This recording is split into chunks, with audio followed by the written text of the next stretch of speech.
शंभू राजा अब एक बहादुर पिता के बहादुर बच्चे नहीं रहे, वो एक शेर बन गए।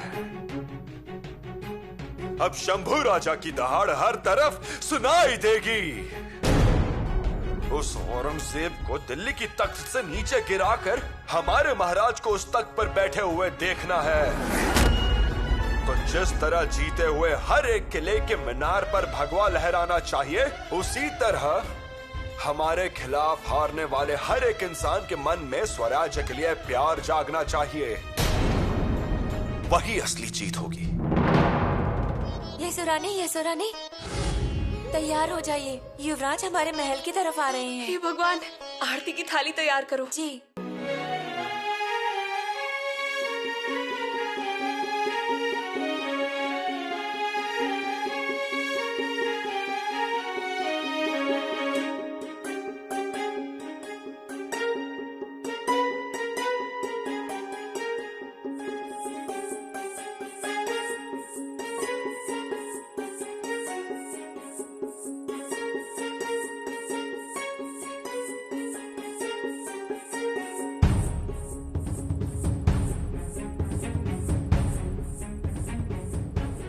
आप कितने भी बड़े हो जाएं, कहीं भी रहिए, फिर भी हम आपको पहचान लेंगे।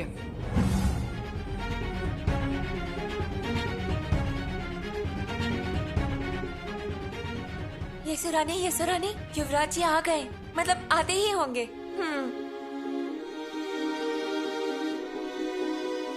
हे भगवान, आज कितने दिनों बाद हम युवराज को देखेंगे।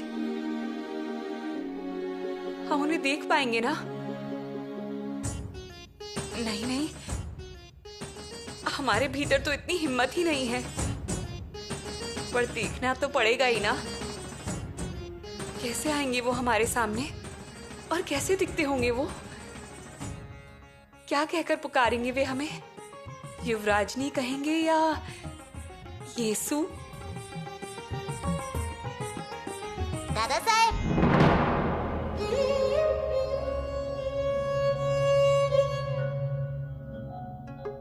बाल राजा, हम जीत गए इसलिए आपने शक कर दी ना? जी, पर आपको कैसे पता चला? हमें सब पता चल जाता है। जादू। ये आपके हाथ ना शक्कर बांट बांट के मीठे हो गए हैं, बिल्कुल आपकी तरह। ठीक है। बाल राजा, आपको हम आराम से बताएंगे। नहीं, हमें अभी बताइए। बाल राजा, फिर सभी हमसे पूछेंगे ना कि मेरे भैया ने क्या पराक्रम किए, और फिर हमें चुप बैठना पड़ेगा। बताइए ना। ठीक है, बताता हूँ।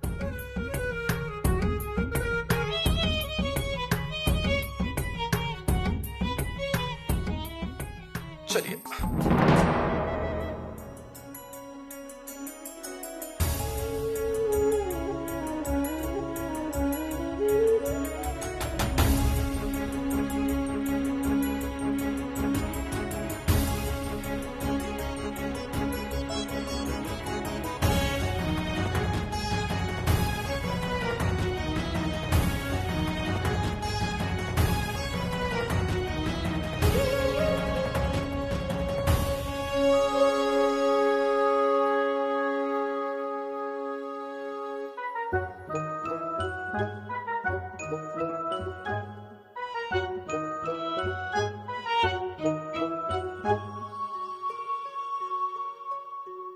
यशोरानी,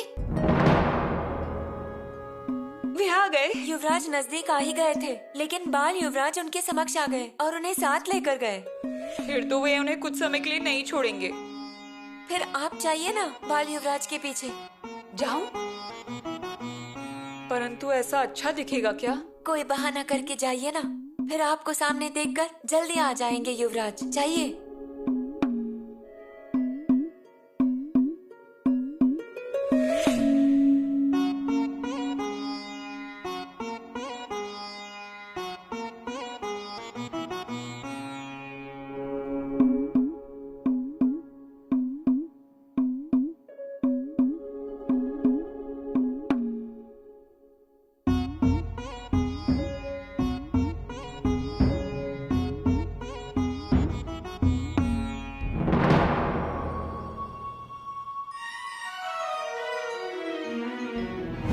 हम आपको जगाने के लिए आए। हम ऐसी छोटी मोटी काम नहीं करते।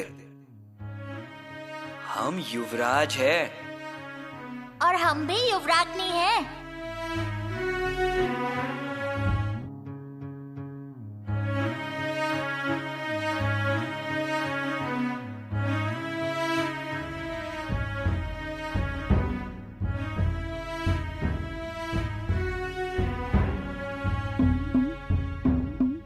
बाल राजा। भाभी आप? बाल राजा, आपके शंभू दादा आपके साथ थे ना? थे तो, पर आपका पैगाम आया और वे चले गए। हे भगवान। पर हम आपसे खफा हैं।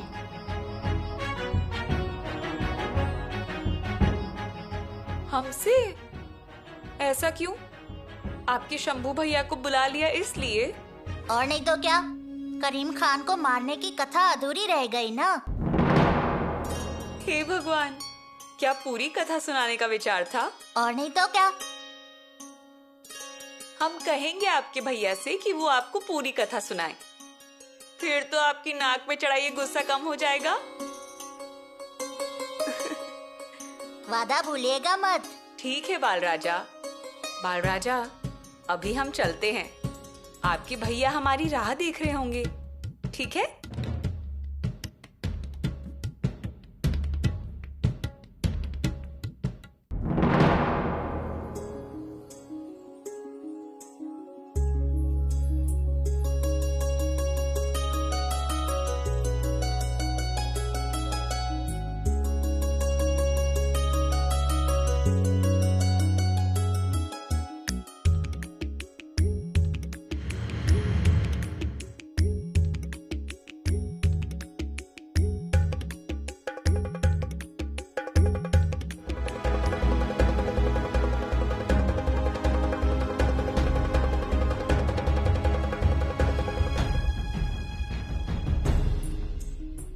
हे भगवान, अभी तक आप मिले नहीं लगता है। युवराज को महल की राह दिखी नहीं शायद। रुकिए, हम अभी जाकर उन्हें हाथों से पकड़ के ले आते हैं। देखिए। नहीं, आप रहने दीजिए, क्योंकि उनकी राह देखने की इच्छा मिट गई। अब आप जाइए, हम आरती की थाली यहीं रख देंगे। और हाँ, अब आप देखिएगा, हम उनसे बात ही नहीं करेंगे। अगर आप उनसे नहीं बात करेंगे तो वो बात करेंगे आपसे। वो लाख बात करें, मगर हम गुस्सा ही रहेंगे। देखिए, गुस्सा हो या फिर शेर, युवराज के सामने कोई नहीं टिकता। परंतु हम जो उनकी राह देख रहे हैं उसका कोई मोल नहीं है क्या? कितनी देर पहले आए थे, पूरी दोपहर निकल गई और शाम होने को आई है, फिर भी हमें अभी तक मिलने नहीं आए। अब तो हमें उनसे बात ही नहीं करनी है। सोच लीजिए, अटल है ना, नहीं तो आप ऐन मौके पर पिघल जाएंगी। आप देखिएगा।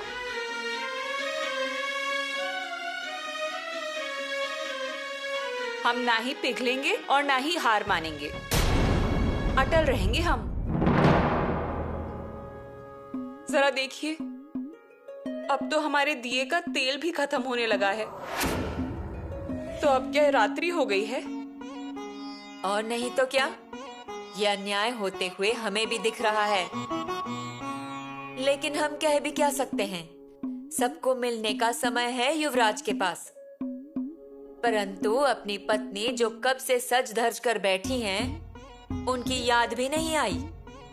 आदमी को सबसे पहले अपनी पत्नी से मिलना चाहिए, लेकिन यहाँ तो सब कुछ उल्टा ही हो रहा है। चलिए चलिए, हो गई सब तैयारियां? कैसी तैयारी? मतलब?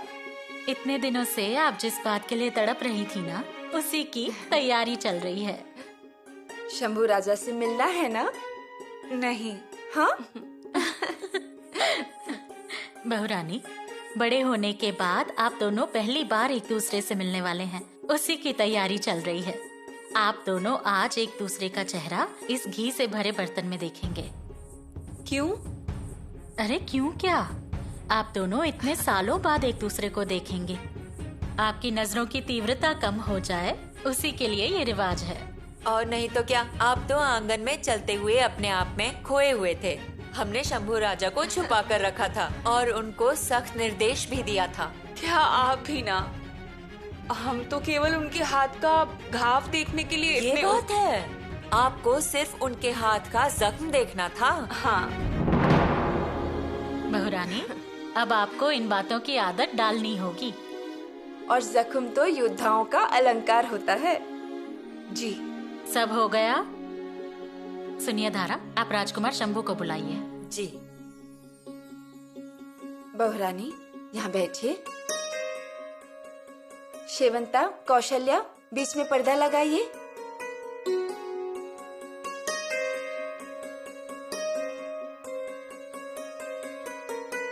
आइए, बैठिए।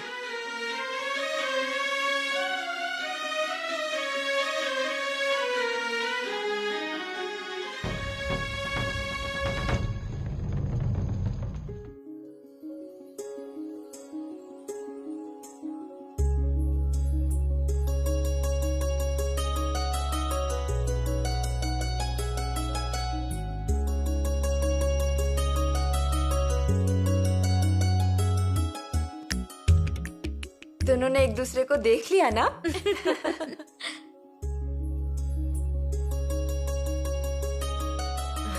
चलिए, अब पर्दा हटाइए।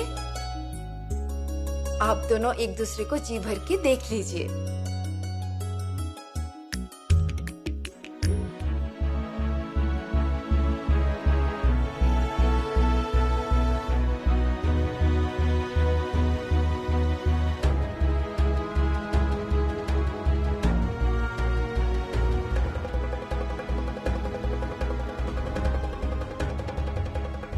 येसु,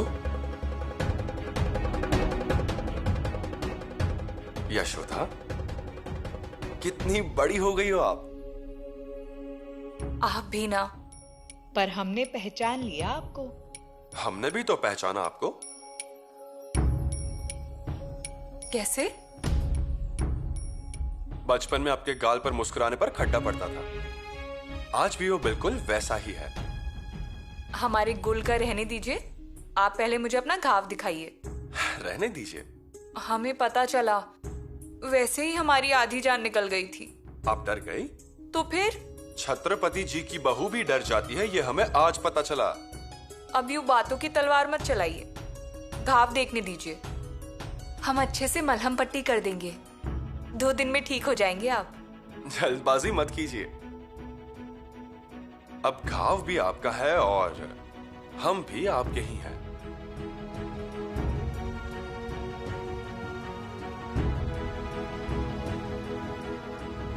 यीशु, आप कितनी फिक्र करती हैं मेरी। और हम, सच तो यह है कि हमें श्रृंगारपुर आना चाहिए था आपको लेने के लिए, पर अचानक से मुहिम पर जाना पड़ा। सच कहें तो अगर आप मुहिम छोड़कर आ जाते तो हमें उस बात का बहुत बुरा लगता। जो भी किया अच्छा किया आपने। पहले स्वराज जरूरी है। लेकिन स्वराज्य की युवरागी भी उतनी ही जरूरी है। उसके बाद पता है, एक और बात के लिए हमें आप पर गर्व हो रहा है। आपने रास्ते में फंसी हुई औरत को अपनी पालकी दे दी और घोड़े पर सवार होकर रायगढ़ आ गई। रानी माँ ने हमें पहले दूसरों की मदद करना सिखाया है, बताया है, और बस वही किया हमने, और कुछ नहीं। यीशु, आपकी तरह हमने भी बहुत कुछ सोच कर रखा हुआ है। क्या सोचा हुआ है? आइए।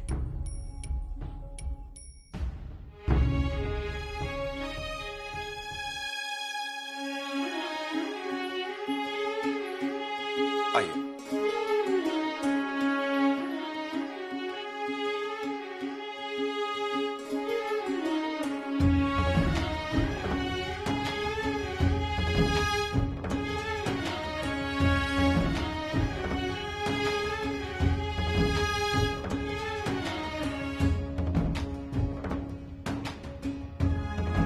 ये है हमारा हिंदुस्तान।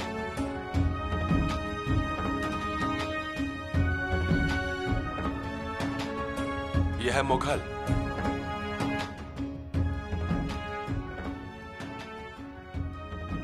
ये आदिल शाह, कुतुब शाह,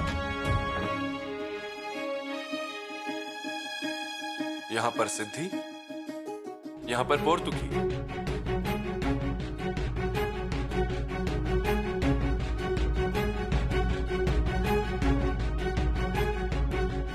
और ये भगवा मतलब स्वराज्य। यीशु गौर से देखिए, मुगल साम्राज्य हमारे स्वराज्य से 100 गुना बड़ा है, 100 गुना। लेकिन फिर भी मुगल हमारे पिताजी से डर रहे हैं।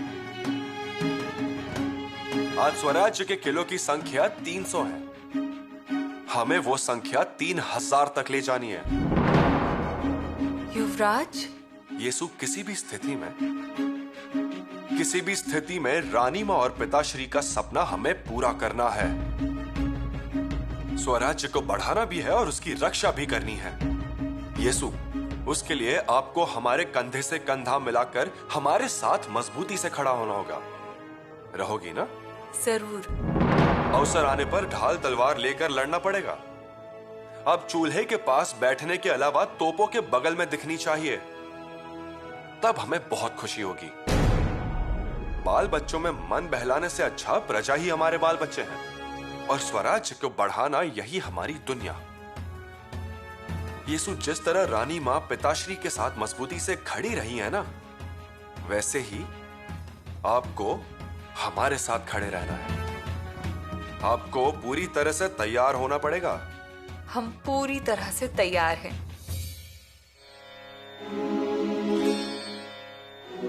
यीशु, आप हमारी पत्नी हो, लेकिन उससे भी ज्यादा आप हमारी दोस्त हैं।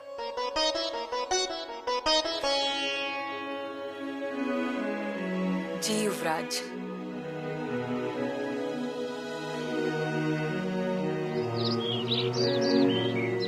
हे भगवान, सुबह हो गई। बात करने में वक्त चला गया।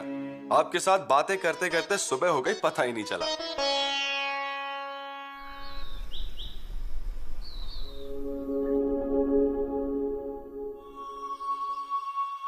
हो गए क्या जगदीश्वर के दर्शन? हाँ, अभिषेक किया, पूजा की, बहुत अच्छा लगा। वो तो है ही।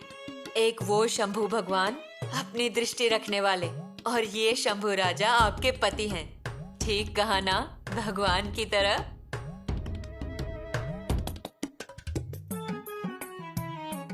रात को देर तक दिए जल रहे थे। लगता है हाथों की मरहम पट्टी हो रही थी। धरा बुआ, अगर आप हमें ऐसे ही चिढ़ाती रहेंगी तो हम आपसे बात नहीं करेंगे।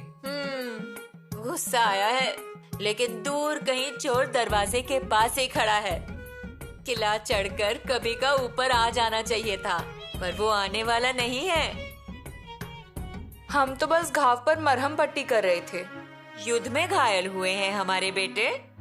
धरा बुआ, अब ठीक ही है ना, सामने शत्रु भी बड़ा जालिम था। अभी ना। कयूम खान। बस कीजिए। आप जरा चुप बैठेंगी क्या?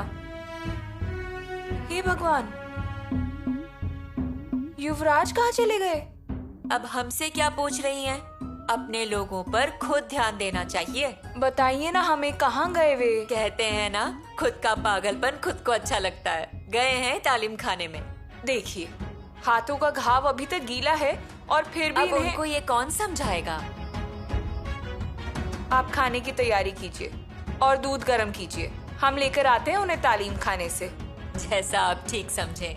ठीक है, आती हूँ मैं। शिवा के समान है, भगवा में प्राण मातृभूमि पर ध्यान है। धर्मशील शौर्यवान छत्रपति जय महान, धर्मारण भूमि में रक्त का स्नान। सिंह जैसी चाल है, धर्म का रखवाल है, काल का भी काल है, ये रुद्र सा विशाल है। कर्मवान शौर्यवान राजसी क्षात्र बुद्धि वीर आ गया। प्रजा की रक्षा के लिए स्वराज्य का है पढ़ लिए फिर तेजस्वी सूर्य आ गया। छावा शिव का छावा, छावा संभाजी राजा, छावा शिव का छावा, छत्रपति संभाजी राजा। कितनी बार कहा है ऐसे अचानक बीच में मत आया कीजिए। हमारा ध्यान रहता है नहीं रहता है। युवराज, घाव अभी गीला है, घाव गहरा है, वो ठीक हो जाए फिर करिए तालीम। युवरागी, हम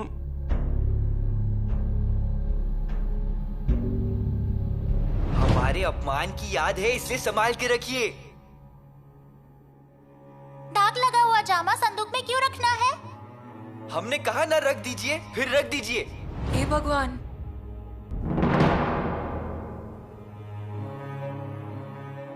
तभी हम सोच रहे थे गुस्सा इतना बेकाबू कैसे हो गया।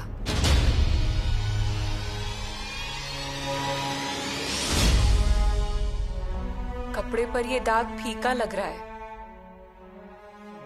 बहुत समय बीत गया इसलिए क्या? नहीं,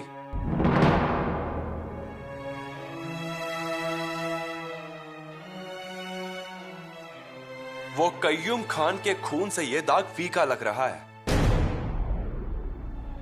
येसु, जब तक पूरी मुगल सल्तनत का खून हमारी तलवार से बह नहीं जाता ना, तब तक इस कपड़ों पर का दाग मिटने वाला नहीं है।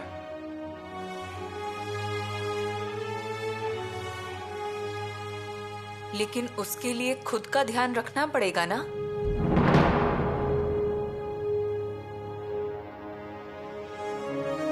दूध पी लीजिए।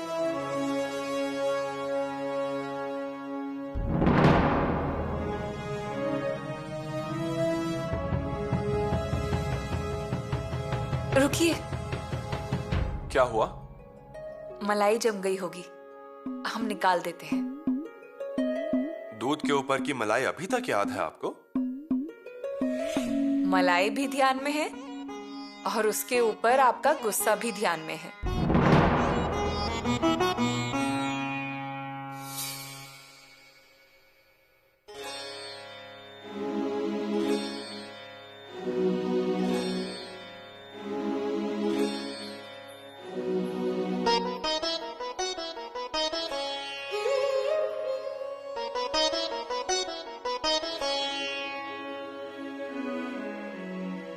एक बात पूछूं?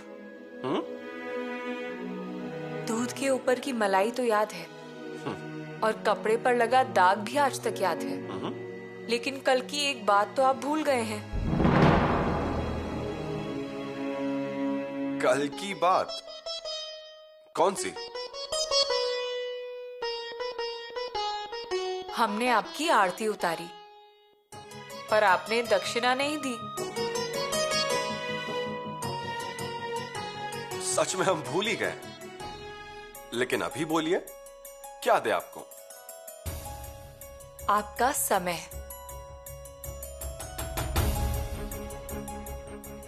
हमारा समय?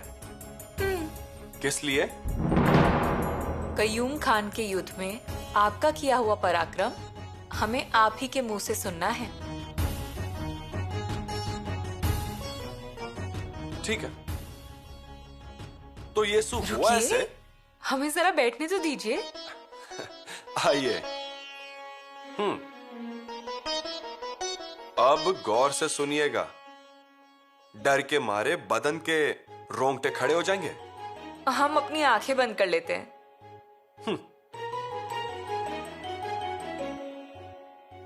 बहुत अच्छा। तो येसु हुआ कुछ ऐसे, कय्यूम खान का किला जीतना बड़ा मुश्किल है, बहुत कठिन रास्ता है। उसमें कय्यूम खान बहादुर लड़ाऊ सेनापति। हम कय्यूम खान के सामने गए, कय्यूम खान भी सामने खड़ा हो गया। तलवार से तलवार भिड़ गई, बहुत बड़ा युद्ध हुआ और कय्यूम खान मर गया।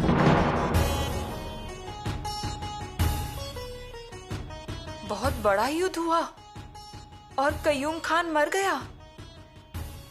युवराज, आगे क्या हुआ? युवराज, युवराज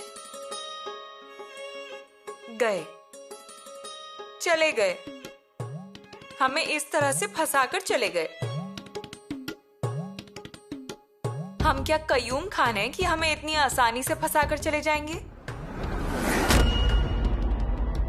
येसु रानी है हम। अब हम छोड़ेंगे ही नहीं युवराज से सब सुने बगैर। जल्दी से तोप को तेल लगा लीजिए। आज ही। जी युवराज। जल्द से जल्द शुरू कीजिए। जी युवराज।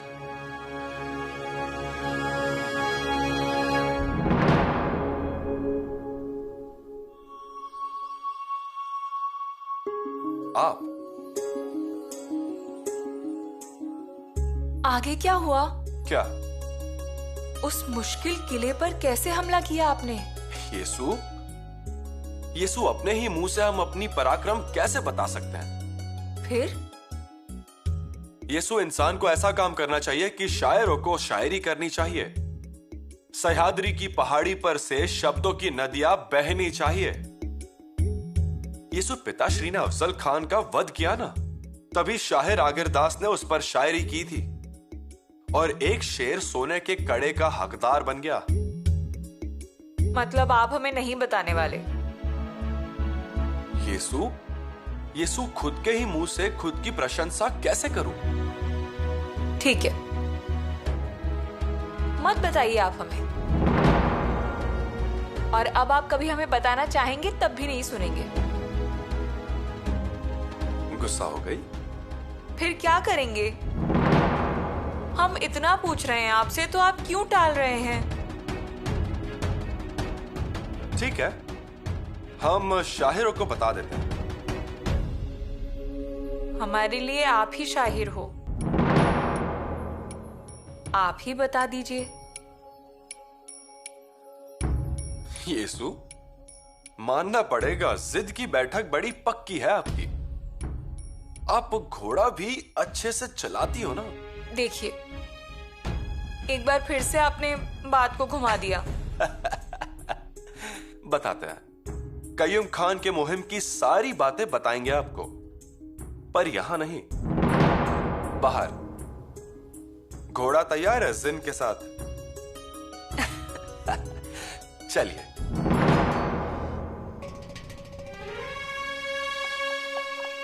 हम घोड़े पर सवार हैं और युवराज के कंधे से कंधा मिलाकर आगे बढ़ रहे हैं, और वो भी महल के बाहर। हमें तो विश्वास ही नहीं हो रहा है युवराज। विश्वास तो हमें भी नहीं हो रहा है ना? वैसे तो आज भी एक जरूरी काम था शिवा पठन में। फिर? रद्द कर दिया। परसों की लड़ाई में तंबू रावते के कपड़ों का भारी नुकसान हुआ था, तो एक बार जाकर देखना था। फिर वापस चले जाइए घोड़ा लेकर। गुस्सा हो गई? येसु, हमने आपको बचपन में ही बताया था, हमारी शादी तलवार से हुई है। याद आया? याद नहीं आया, अभी वो दिखाई भी दे रहा है। और अब आपको एक और काम करना होगा। क्या? आपकी शादी हमसे भी हुई है, ये अब तलवार से कह दीजिए। ठीक है, तलवार घर में आ जाएगी तब बता देंगे। घर में मतलब? घर में मतलब म्यान में। और येसु, हमारी तलवार तब तक म्यान में नहीं आ सकती जब तक ये हिंदुस्तान मुगल, सिद्धी और पोर्तुगी से मुक्त नहीं हो जाता। इसका मतलब अभी बताना मुमकिन नहीं है? ऐसा है क्या?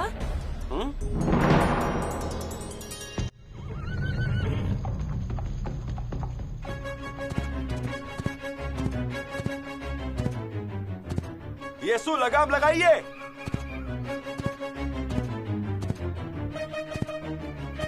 रास्ता कठिनाइयों से भरा हुआ है, आगे किनारा है।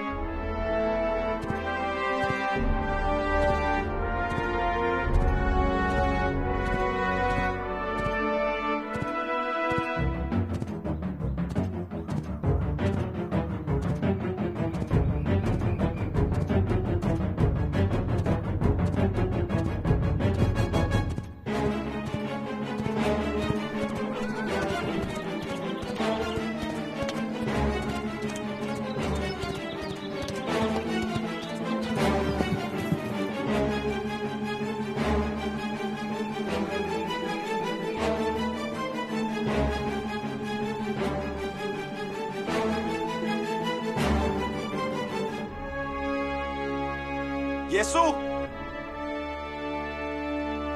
येसु,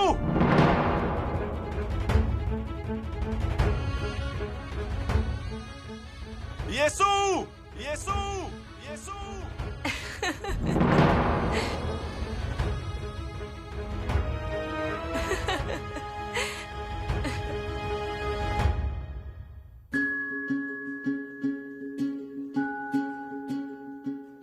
फिर ऐसा मजाक मत कीजिएगा। क्यों? पत्नी है आप हमारी। मगर आपकी शादी तो तलवार से हुई है ना युवराज? हाँ, वो तो हुई है। तो फिर हमारे लिए क्यों परेशान हो गए आप? मालूम नहीं। क्या मालूम नहीं? भाग के क्यों आए आप? हमारे पास उसकी कोई वजह नहीं है। क्यों लगाई आवाज? उसकी वजह है। अच्छा, क्या वजह? एक बात याद रखिए, ताकत के बिना वीरता प्राप्त नहीं होती, वीरता के बिना पराक्रम नहीं, और पराक्रम के बिना वैभव प्राप्त नहीं होता है। वैसे ही येसु के बिना संभाजी नहीं है। युवराज, चलिए घोड़े पर बैठ जाइए। हमारा घोड़ा तो भाग गया। होशियार है आपका घोड़ा।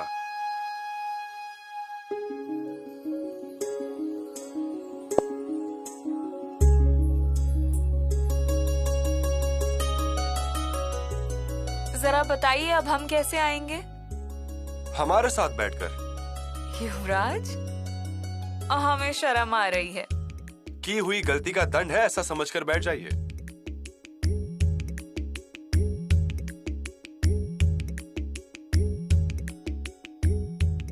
युवराज, हम आपके आगे बैठे?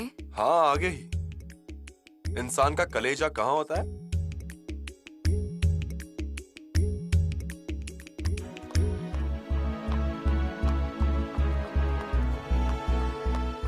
हमें आज आपका एक अलग रूप देखने मिला।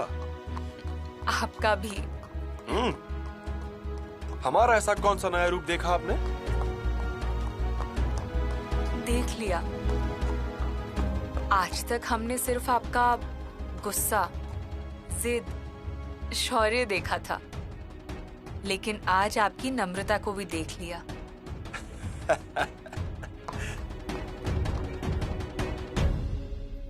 आज तक लोगों ने आपके माथे पर तीसरी आंख की ज्वाला देखी है, लेकिन आज हमने आपके माथे पर गंगा को भी देख लिया। येसु, वो चेतना आपने हमें दी है। हमने? आपने हमें होश में लाया। इतना ही नहीं, हमें तो लगता है कि आपने हमें होशियारी भी सिखाई है।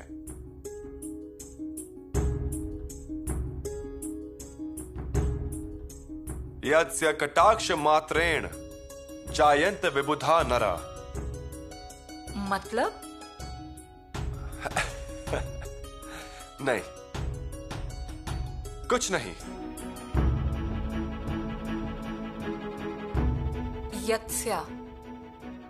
यत्स्या कटाक्ष मात्रेन जायन्ते, ये श्लोक बुद्धभूषण ग्रंथ में से है ना? हाँ, आपने पढ़ा है? अद्भुत। यत्स्या कटाक्षा मात्रे जायन्ते। इसका अर्थ है, जिस इंसान की बस एक बार देख लेने से किसी को बुद्धि प्राप्त होती है, आप बिल्कुल वैसी हैं, मां भवानी की तरह। युवराज, आप हमारी तुलना मां भवानी के साथ क्यों कर रहे हैं? येसु, अजी समझदार और मिलनसार पत्नी, ये मां भवानी का ही रूप है। आप हैं, हम तो एक आम इंसान हैं। यथा येकेण चक्रेण नरकस्य गतिर् भवे, एवं पुरुषाकारेण विना दैवम न सिद्ध्यति। इसका मतलब है कि जिस तरह एक पहिए से रथ चल नहीं सकती, तेजी प्राप्त नहीं होती, उसी तरह मर्दानगी कमाए बिना भगवान की प्राप्ति नहीं होती। और यीशु किसी भी मर्द की मर्दानगी का महत्वपूर्ण हिस्सा होता है उसके मन में स्त्री के लिए जगह। हम दोनों वही दो पहिए हैं, समान आकार समान रूप से दौड़ेंगे। हम पत्नी को कम दर्जा नहीं देते हैं, बराबर का दर्जा देते हैं।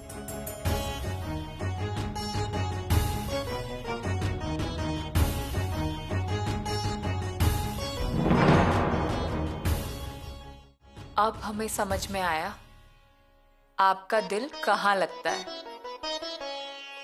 और किससे आपको खुशी मिलती है। अब आप देखते जाइए अब हम क्या करते हैं।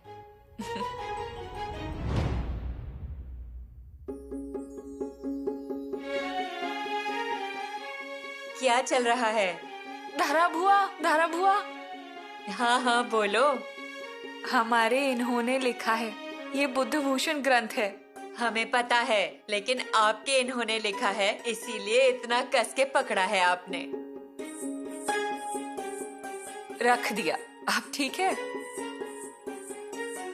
धरा भुआ, परसों की मुहिम में युवराज बहुत थक गए हैं, उन्हें आराम करना चाहिए। हमें पता है। हाथ का घाव लेकर यहाँ वहाँ घूम रहे हैं। सही कहा। इसीलिए हमने सोचा है युवराज जी का ये बुद्धभूषण ग्रंथ अगर वे दरबार में सबके सामने पढ़कर सुनाए तो। अरे ये तो बहुत अच्छा होगा। विश्राम भी मिल जाएगा और सबको पता भी चल जाएगा। हाँ हाँ, ये तो पहले ही हो जाना चाहिए था। लेकिन बताएगा कौन और सुनेगा कौन? हम बता देंगे।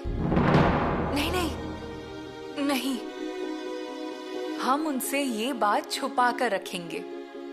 सब तैयारी करेंगे, रानी साहब और महाराज को बताएंगे, पूरे प्रधान मंडल को भी इत्तला कर देंगे। बहुत अच्छे से सारी तैयारी करेंगे और फिर युवराज जी को अचानक से उनके आसन पर बिठा देंगे और फिर उनसे कहेंगे पढ़िए। कल? हाँ, कल ही।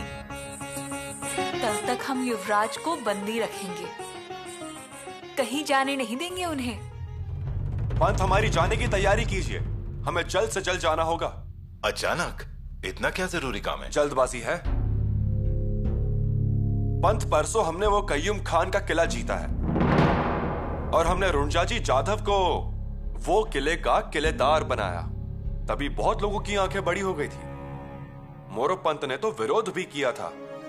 उन्होंने कहा ये मुगलों का आदमी है, उस पर क्यों भरोसा कर रहे हो? पर हमने उन पे भरोसा किया, पिताश्री की नीति का इस्तेमाल किया और वहां हम कामयाब हुए। मतलब हुआ क्या? नीराजी चाचा, हुआ ऐसा है, हमने जल्दबाजी में कय्यूम खान से युद्ध करने का फैसला इसलिए लिया क्योंकि उसकी वजह थी किले पर आने वाली बड़ी बड़ी तोपें। वो तोपें किले पर पहुंचने से पहले ही किला जीतना जरूरी था। हमने उसे हासिल भी किया, पर तोप लाने वाली टुकड़ियों को युद्ध की खबर मिल गई थी। वो टुकड़ियां वहीं रुक गई, वापस जाने लगी। उसी दौरान रुणजाजी राव को किलेदार बनाकर हम रायगढ़ पर आ गए। रुणजाजी राव ने एक मजेदार चाल चली, तोप वापस ना जाएं, इसलिए उन्होंने कय्यूम खान को दस्तखत करके एक खत भिजवा दिया। युद्ध कय्यूम खान ने जीता है, किला मुगलों के हाथों में ही है, इसलिए बेफिक्र होकर तोप लेकर किले पर हाजिर हो जाइए। वाह!